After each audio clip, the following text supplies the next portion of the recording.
The plane was empty when I boarded. Just a single aisle, rows of tattered seats, and a hum that echoed through the cabin. It wasn't supposed to fly anymore, abandoned at the edge of the airfield for decades, but the advertisement promised a journey through time, a chance to revisit the past. Curiosity got the better of me. I stepped inside.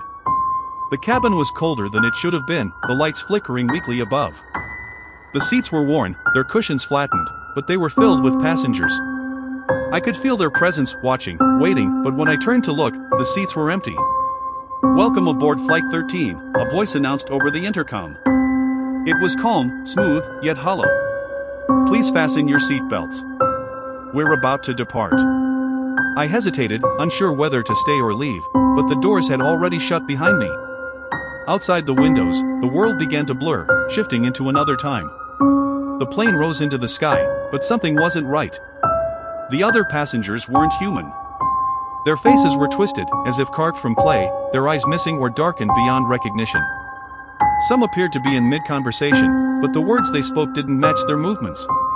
A woman, seated across the aisle, stared at me, but her lips never moved, and yet I could hear her voice clearly, "You shouldn't be here." Panic surged through me, but I couldn't move. My seatbelt tightened against my chest, as if something invisible was holding me down. The air grew colder, oppressive, and the hum of the engine became a haunting melody. "We're now crossing over," the voice said again. "Prepare to meet your past." The plane shook violently.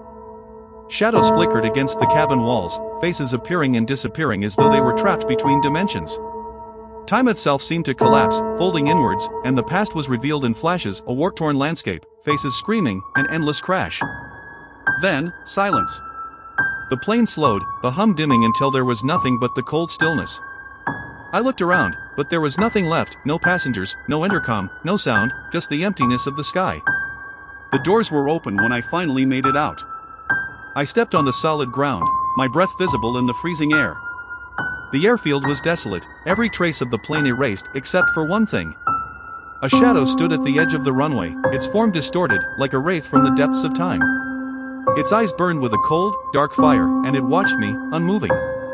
"Don't return," it whispered. I never did. But sometimes, when the wind is just right, I hear the hum of the engines again, far off, fading into the distance, and the shadows always come.